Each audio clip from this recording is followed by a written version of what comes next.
Vince Clarke, hello.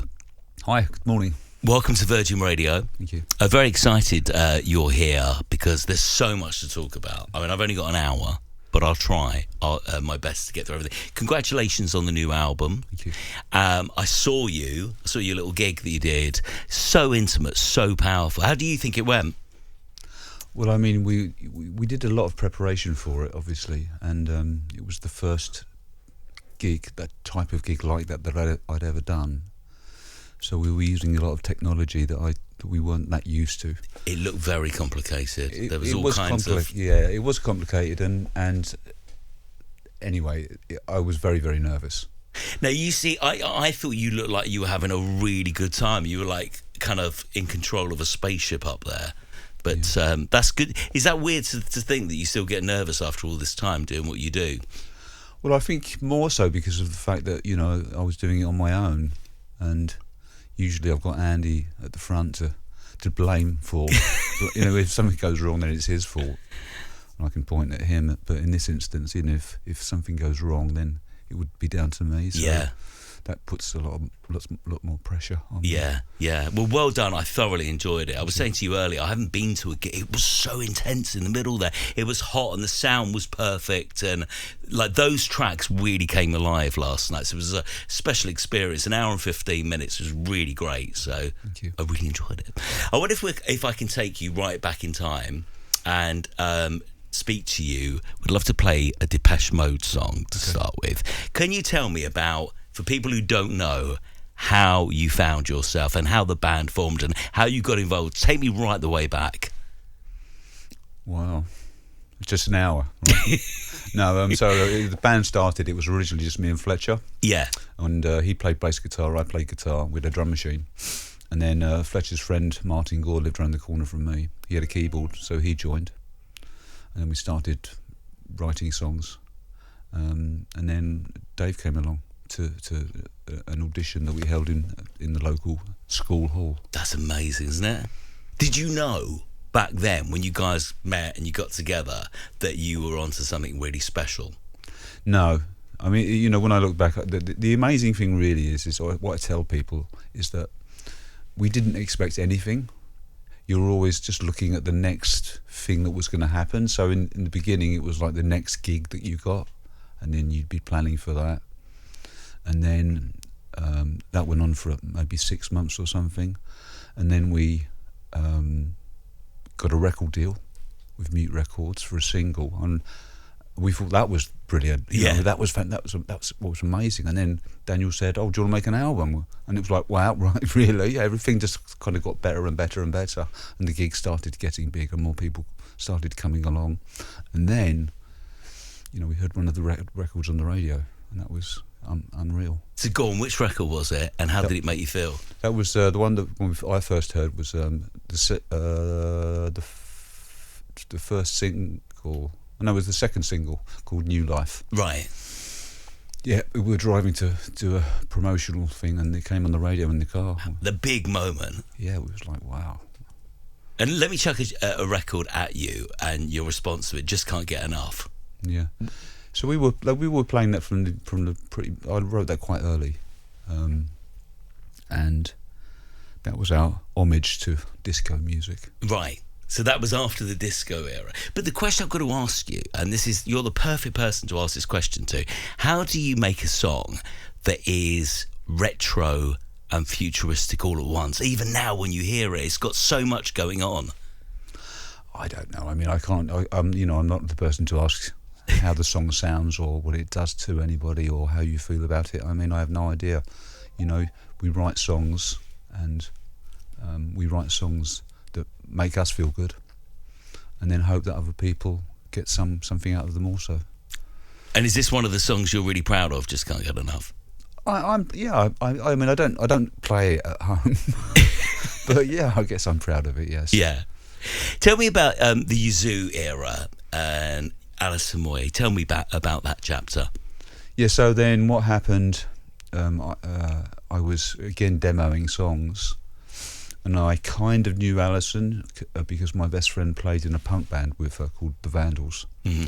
So I'd seen her perform and sing. I knew that she could sing, and I was just looking for someone to sing a demo for me. which I was going to take to the record company. So she came along, sang the song, sang Only You on my 4-track, and we took it up to Daniel at Mute Records. And he didn't seem to be very interested. Really? No. What did he say? Not much, really. He was busy playing one of his synthesizers. But at the same time, the publisher, or a group of publishers, walked into the room and they heard it and they said, "Oh, Daniel, this is really good. You should maybe spend some money and get it recorded properly." What did you think when you first heard her vocals? Well, I've always loved the singing. I mean, it's I still do. I mean, I think she's one of the greatest female singers in the world. Yeah.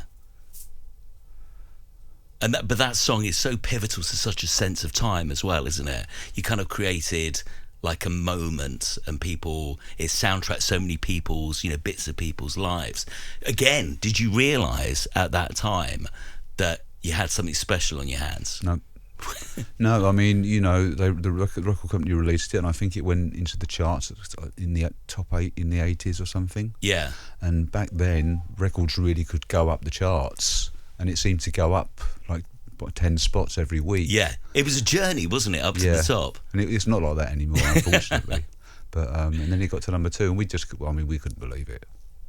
Was that the first time when that record got to number 2 you thought, wow, this is something? I don't know what I thought. There was always in the back of my mind that this would end. This amazing experience would end, and I would go back to doing what I used to do, which was having crappy jobs working in factories. Right. So when you were working in the factories, was the dream of making it in music somewhere, like being a DJ or being a record producer, or what was it? I think I always wanted to do music and make music. I didn't think about the idea of going on TV and doing Top of the Pops or anything like that, because that always seemed so distant then. It was especially in the 70s, you saw these bands on Top of the Pops who were amazing, but I couldn't work out how they did it, so therefore I didn't think that I would be able to do it. Right. And how was that for you? Can you remember the first time you were invited onto Top of the Pops? I can, yeah, because I'd fallen out with my mum, and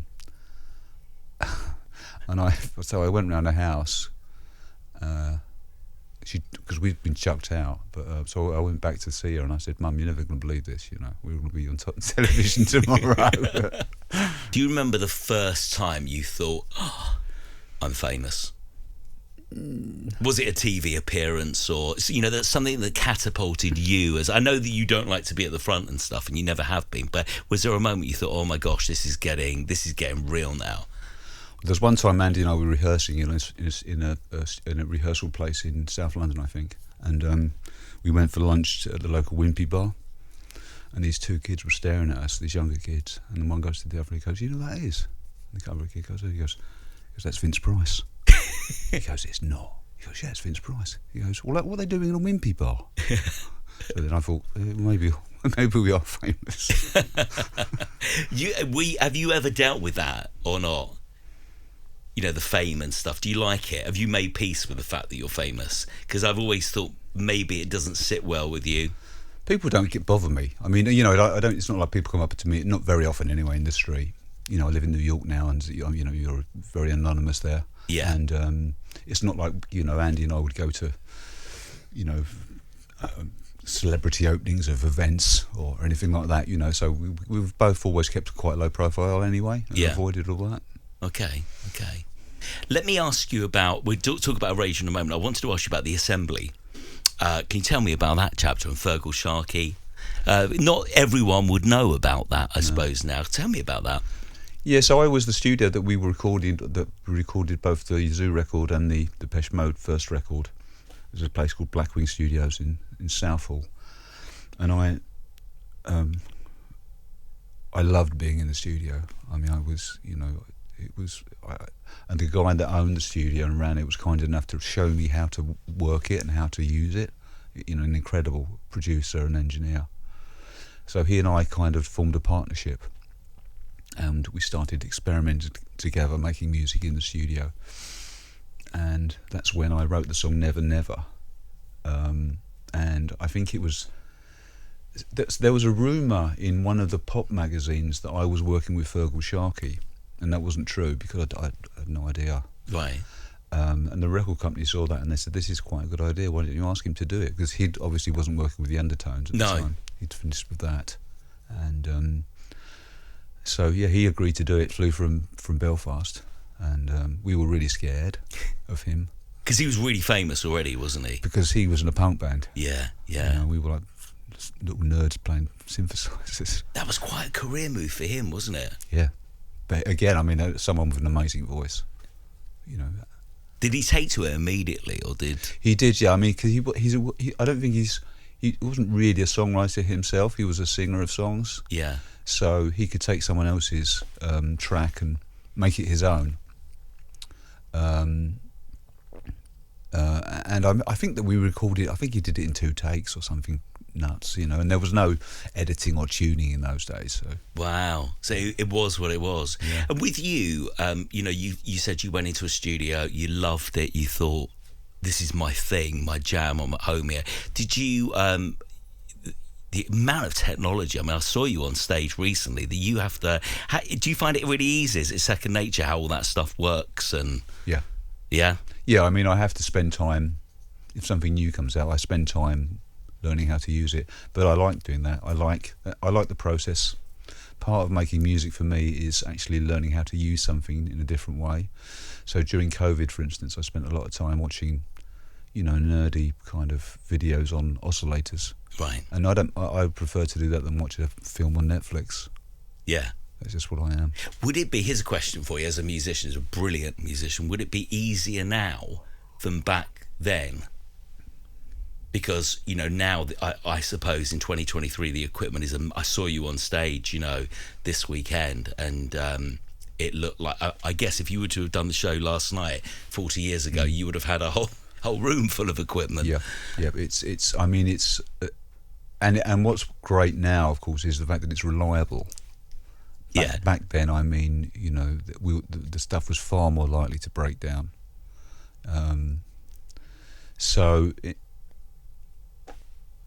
However, even though that's true, as I said, I was still super nervous last night, and it's a lot about the equipment. Thinking that if something might fail. Sure. Because if that happens, it's not like you can pick up the mic and sing or something, is exactly. it? So you're okay. The amazing thing about you is that, you know, most people have maybe been in an outfit with one duo or something too, but you've gone from duo to duo to duo, and of course Erasure. Andy was here. We love Andy. He's been in a couple of times, and he told me how. Correct me if I'm wrong, but he replied to an advert that you put in. Was it like Melody Maker? Melody Maker, yes. Melody Maker. Yeah. So can you tell me about that experience when you first met him? Well, I was working with another producer in another studio, and I had a lot of songs written, and we discussed the idea of, rather than using different singers for different songs, which was kind of the assembly idea, it would be more practical to get one person in. So we held auditions at Trident Studios in Soho, and you know, I think 40 odd people came along to the auditions over one weekend. And he was one of the last people to turn up. Did you know immediately? Yeah. Yeah? Yeah, because, both Flood and I, but the guy I was working with just said, yeah, this is the guy. And he was saying, you know, he was a young lad from Peterborough. Next thing, you know, he's with you, and Erasure starts. And was Erasure, tell us, just in case people don't know, how long did it take for Erasure to hit the big time? Well, we did, Andy and I recorded our first album, which took a long time to do. I think we spent a year in the studio, much to the annoyance of the record company. And it didn't really do much. It didn't get played on the radio. I think one of the tracks from the first album got covered by Dollar, and that did quite well, I think, in the English charts. Is that Olamore? Yeah. Yeah. So then we decided, okay, we're not getting played on the radio. The only way that we're going to get people to hear our music is for us to play live. So then we really did toured hard, and we were playing clubs, universities, bars, the whole caboodle. Mhm. And slowly and gradually, we built up this kind of following, and people that came to those early shows. Some of them are still coming to the shows now, so we have an incredibly loyal audience. I saw you guys. I was in LA 2018, and I noticed at the end of the road from where I was saying you were at the Wilton that night, and I came along to the gig, and it blew my mind. The fans in there, all ages, Yeah. they know but the thing that just cemented my love for you is what a great outfit you two are. You've always been. Did that come overnight? Did that just happen? The fact that you're like, the moody sound man, no offence, and he's just, he came on in a dress in LA. Yeah. No, that wasn't in the beginning. Andy was so shy. Really? Yeah, he didn't say a word in the studio. So me and the engineers and the producers would just make jokes to try and make him feel at ease. And so it took a long time for him to come out of his shell.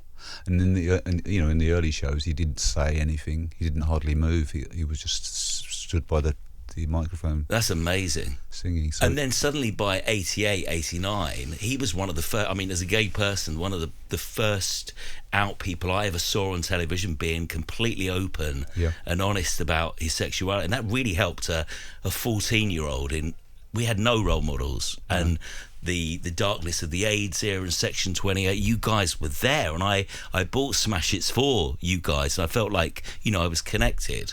Amazing thing. Yeah, Andy was.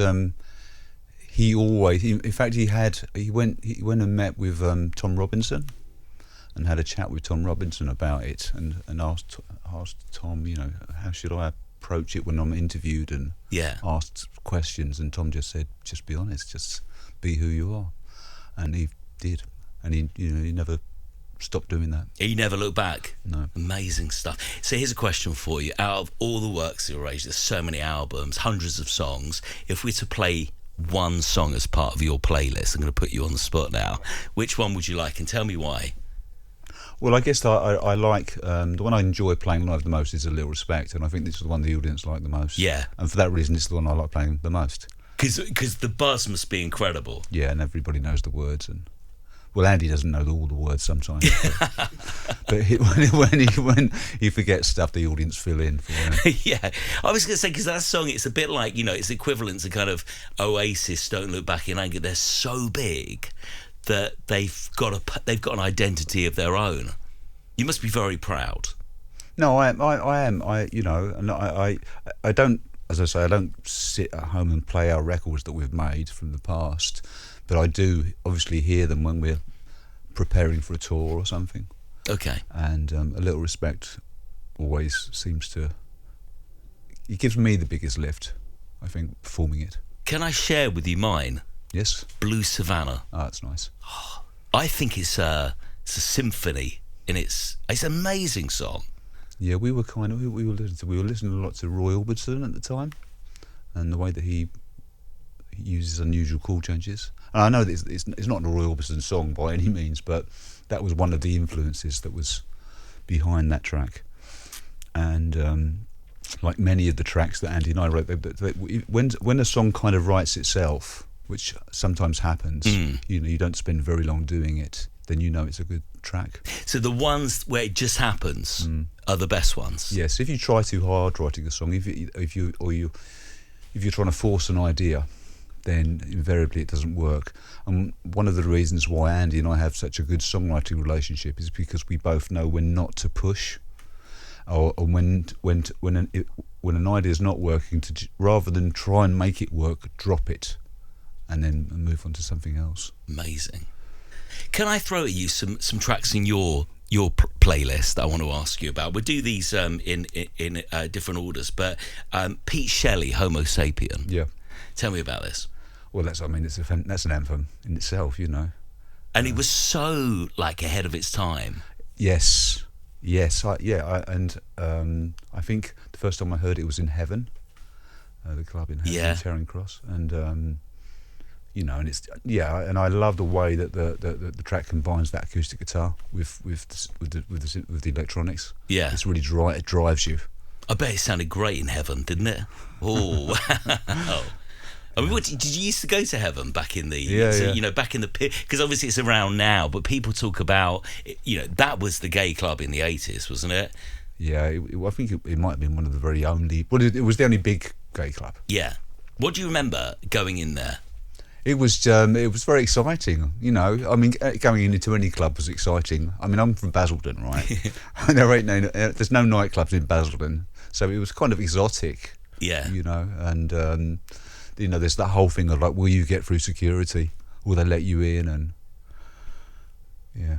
It changed a lot of people's lives, I think. People, really pivotal people now talk about that club shaping them. Yes, when you couldn't be gay and you went in that club and you found your tribe and you heard music that you didn't hear anywhere else, and sounds special. It was very special and very exciting.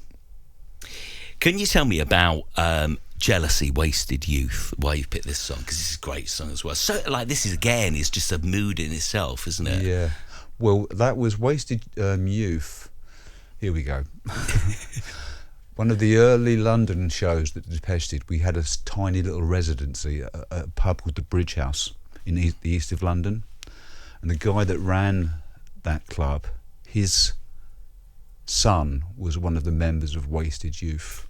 And that's, I think, where we first heard the record.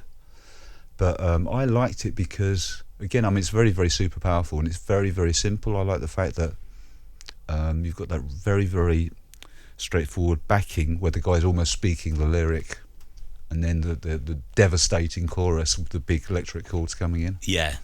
They've almost gone down in kind of cult status now, haven't they? Wasted Youth. Yes, they have, yeah, I think so, yeah.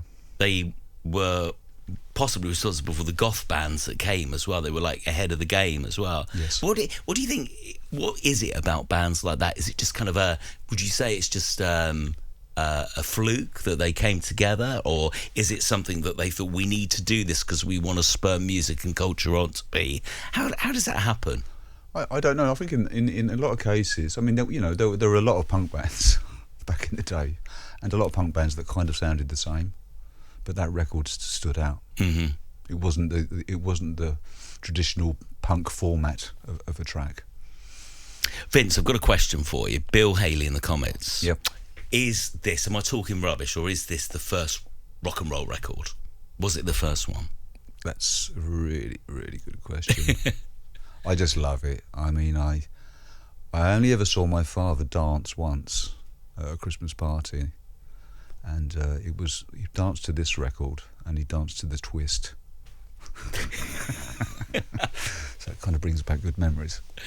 And tell me about your upbringing and your parents and stuff. You grew up in Basildon, didn't you? Yeah. Is that right? Yeah. Tell me about your upbringing. Yeah, so I was born in the East End of London, and then when I was very young, we moved to Basildon, which is a new town that had just been built. And there was 4 of us. I've got an older sister and 2 younger brothers. My mum was a seamstress, but she worked from home. And my father did all kinds of dodgy things. Like? Well, he was his main job. He worked as a tic-tac at the dog racing course, and in the daytime he would sell things. No questions. Yeah. Did you know that? I'm just thinking back to when I was at school and I said I wanted to be a radio presenter, and people were like, no, you should be an accountant or whatever. Did you know that you were slightly different as a kid, that you had like an artistic flair? Not really, no. I mean, I know that I hated school, and so the moment I left school, I got a job in a yogurt factory, and that was better than being at school. Right. And it was just the idea of being independent. I was really desperate to not be at home and live with my parents. Yeah. As most kids are. They just wanted to get out. Just want to get out. Yeah, exactly. So my priority in the beginning was just earning money to be able to do that. Okay, that's great. And we should play this track for your dad. and his dance moves. Yeah. Which should we go next? We got Baby Queen Medicine. Yeah. On the list. What a song this is! Iconic. Yeah, it was a song that a friend and Reed, in fact, the guy that plays cello that you saw last night. Yeah. He and I were doing a radio show, a community radio show every 2 weeks. It was a 2-hour show of electronic music, and in the beginning we were just playing like Gary Newman. And then we ran out of ideas. So then we started looking into alternative electronic music, and this is one of the artists that came up. And I think my son was the person that exposed me to this track. It's great, isn't it? Lots of your songs that you've asked for are moods within themselves. It's like the music that you create now, seeing you on stage for an hour and 15 minutes. It took my mind on to several places. Is that what you hope to achieve with the new stuff? I don't know what I want. The new album it wasn't an album in the beginning. I was just making tracks for myself, right, for my own sanity and peace of mind, and it turned into an album. So I didn't really have any ideas or intentions or plans for it, or I certainly wasn't thinking about what other people would think about it. Sure. It was just for me. I'm really interested in this question. What is it about Andy that you love? He's easygoing. He's non-confrontational. He doesn't let things upset him, or especially in the beginning, I was much more hyper and much more of a control freak. But Andy's never been that. He's always been laid back, and I think some of that's rubbed off on me. So he's relaxed you over the years. Yeah. Okay. Yeah. It's interesting to know. Do you have a favourite era of Erasure as well? Is there a favourite album or a favourite time zone? No, I mean, it's all been fun, I mean, we've always had a laugh, and the tours have always been great and friendly, and so no, I don't have a favourite. Will you do another tour like the one I saw in 2018? Because I loved it. I mean, the Wilton was a huge theatre. It was packed out. It was just like, there was every age. And I spoke to somebody, there was an Uber driver next to me, and he said, the thing is with Erasure, he said, I got married to one of their songs. I had a child. There's a song that reminds me of that. So you've soundtracked so many people's lives. It's incredible, isn't it? It is. Yeah, it's very flattering. How does it make you feel? Well, how would it make you feel? I don't know. I'm not a music genius. You are. Yeah. Okay. I'm being embarrassing now. How do you pronounce it? So Bushido. Is it Bushido? I don't know. Alessandro Cortini. Yes. Alessandro. Alessandro. Yeah. Tell me about this. I love this. It's very moody. Reminded me of some of your new work as well. Yeah, again, he was he's a friend of Reed Hayes.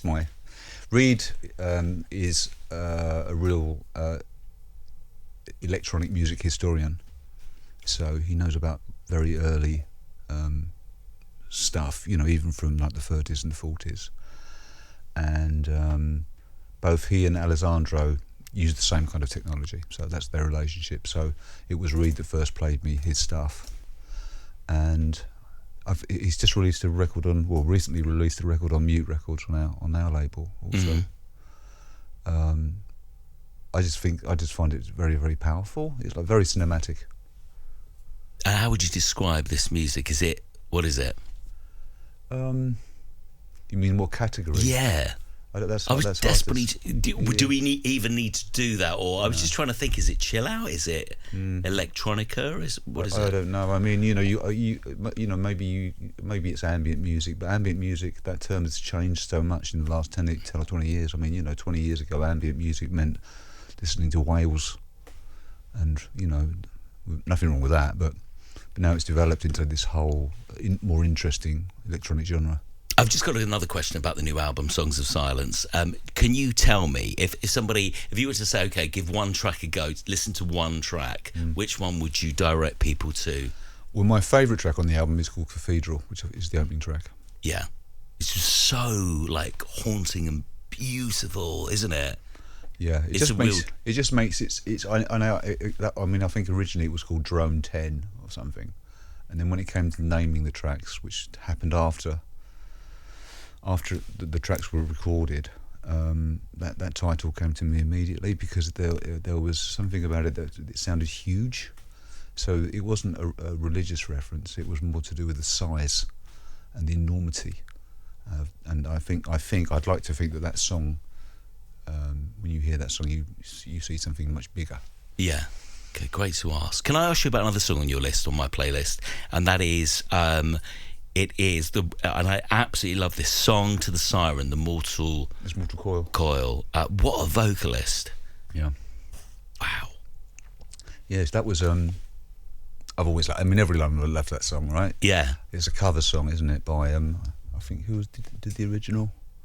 It was. It will come to me. Yeah. But yeah, that was recorded. Actually, that was recorded at the same studio, the Blackwing Studios, where all the early Depeche and Yazoo stuff was. Is recorded. that studio still around now? Unfortunately, no. It's gone. Yeah. Okay.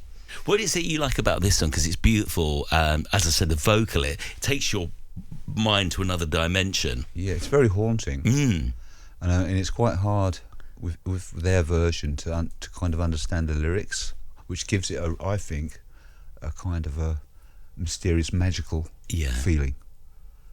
Because you think, I mean, there are actual lyrics to it for sure, but the way she sings it, it's more ethereal. I'm terrible with verbs. Also, the other thing is, I've noticed that you're doing great. This track is one of the very few tracks, if you YouTube it, they don't put any ads before it. Is that right? I think out of respect, because it's so wonderful, it just goes straight. There's never an ad. So you're just straight into the, Interesting. I'm being nerdy. Can I ask you, actually, I found would never forgive me for not asking this. Would there be ever a possibility of you and Alison Moyet doing more stuff or getting back together and performing again together? Would you do it? No, I don't think so. No, we did a kind of reunion tour a few years ago, and it was nice to hook up. But our lives are completely different, and our careers are completely different now. And I think, obviously the music that we're writing is completely different. So I can't see that happening. So that's a chapter that's happened. But when we talk about Andy Bell and Erasure, there is a chance of. Oh no, absolutely. Obviously, there you're is. doing new stuff, aren't you? Would you go back out on tour? Yeah, I think so. Yeah, we're hoping to start writing at the beginning of next year, and once that's done, then invariably there'll be a tour. Is it nice to record new stuff with Erasure as well? Because you must be so used to singing, the pivotal songs you must have done thousands of times now. So does that excite you? Oh yeah, I mean, I love writing songs. I love being in the room with Andy and doing that. It's still completely magic because we both go into the studio or into the room with nothing, and then if things go well, 20 minutes later we come out with a tune. I mean, and it still amazes me that happens. How can I ask you the process? Really nerdy question. So, do you go in with a blank? Yeah. Yeah. Usually blank. I mean, sometimes I might come up with a few guitar chords or something, or play something on the piano. Andy will sing something. We'll record it onto a dictaphone very often. Yeah. And then listen through and go, yeah, that little section there, that little melody there, that works quite well. That might be a chorus somewhere. Yeah. Then we kind of piece it together that way, like a jigsaw. So here's a question: for every song that works, how many songs don't? I think it's probably a 50-50 thing. Yeah. So there are lots of songs that didn't make it. Yeah, well, there's lots of ideas. As I say, we know when an idea isn't working, so we drop it. We don't try and make it into something that it's not going to be. Can you also, it's very cheeky of me, Vince, but I feel like I know you. Can you give me a sneak peek as to what the new stuff by Erasure is going to be like? The direction? I had to ask, come on. Well, I've done a few demos, but I'm not going to tell you what they're like, no. Okay. And Andy hasn't heard of them either. So. Okay, that's fair enough. Move on. Let's pick another song from your list. What would you like to go for? Can you remember? I can't remember what's on the list. So I've got Miss Kitten Grace. Yeah, play that. Yeah? Tell me about this. Again, I mean, she's really... that was that whole... There was a genre in happening in New York. I can't remember the dates exactly. But that's when she started happening, and it was like kind of electronic punk music. Yeah, that's what I thought. It's its own thing. Yeah, because there's nothing to it really. It's very simple, but still very powerful productions. I love the attitude. This is one of my swagger songs. You know, like you walk around and you kind of. Can I ask you about? You mentioned New York. You live in New York now. How long have you been there?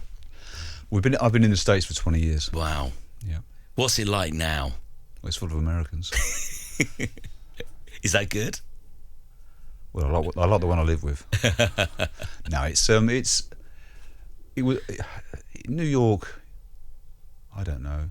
I get very homesick, for sure. I when I moved to New York the first time, it was really exciting, because that was 20 years ago, was it? Yeah. Okay. And but as I've gotten older, I don't like being cold, and New York it seems to me to be extremely cold or extremely hot and nothing in between. And I've come to that point in my life where I'd like to be lying on a beach somewhere, right, drinking martinis. Sounds good. Yeah. Has New York bounced back after the pandemic? I know they were hit hard and places closed, and we see images now of lots of homeless people and what have you, which seems to be plaguing a lot of cities in America. What's it like at the moment? I mean, it's bounced back for sure. I mean, as far as I'm staying in Soho at the moment, and it's how busy it gets down there. Yeah. And you'd never think that people didn't have any money, and it's the same in New York, really. I mean, people are going out, going to restaurants. Everything's open all the time.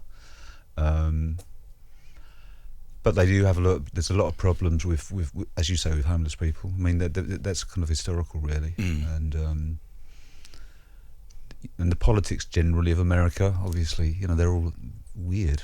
Yeah, it's a very what's the word? You've got such extremes, haven't you, of people? But obviously, when you moved there, that was in the shadow of 9/11. You had, Jake Shears and Scissor Sisters popping up. It was a really creative time, beginning mid-noughties or whatever. Has it still got that flair, that vibe? Oh, I think even more so. Yeah? Yeah, there's so many interesting musicians coming out of places like Brooklyn, and interesting visual artists, people like that, and lots of those kind of exhibitions and venues that you can go and see. Mm-hmm. And I think that's probably more vibrant now than it was 20 years ago. However, the question is, would you ever move back? To? Here. If I could persuade my wife. So it's not a no? No, it's not a no. Okay, it could happen.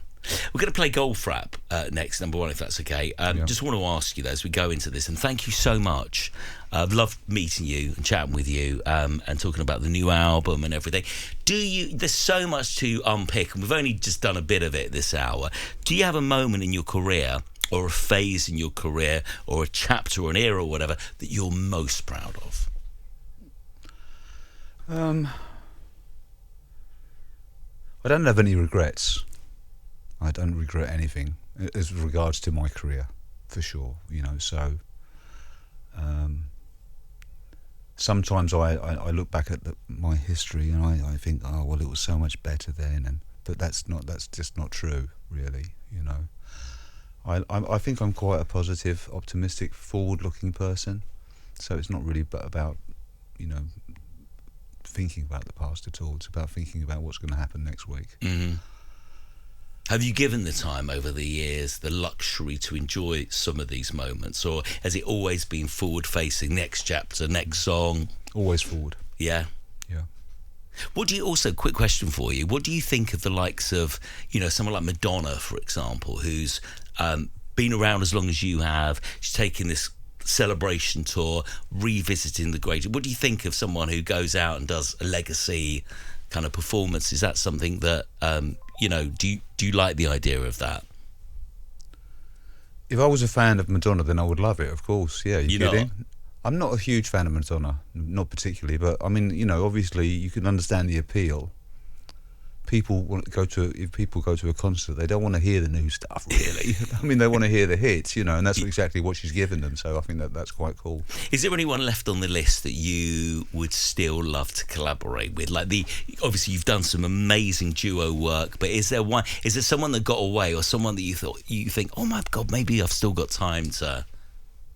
If I got a phone call from Philip Glass, then to say, would you care to do a concept track, I would probably go along and say hello. And why is that? Just because I think he's a genius. Okay. Think it might happen? He hasn't phoned yet.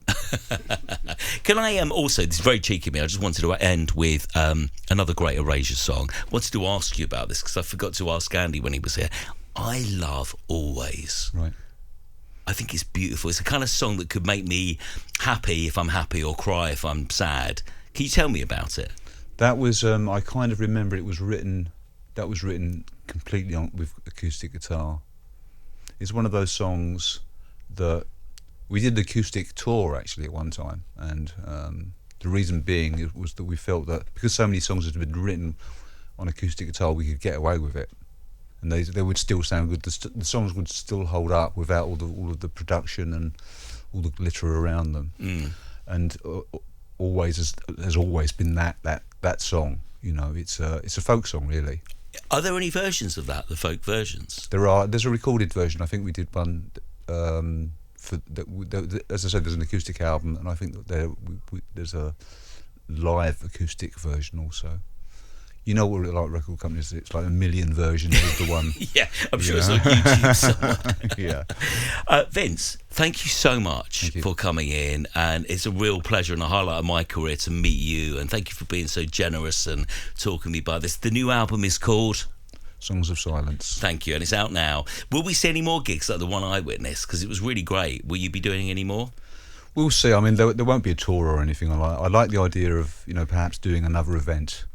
I like that because it's just because it's so different from your traditional concert. So hopefully, yes. I know you were nervous, but I was right in the middle of it, and it was 1,000 degrees, and the sound was brilliant. It was a really great night. So you should be, obviously, you've done loads of great stuff, but this new chapter is a very cool chapter. I think you should be really proud. Virgin Radio.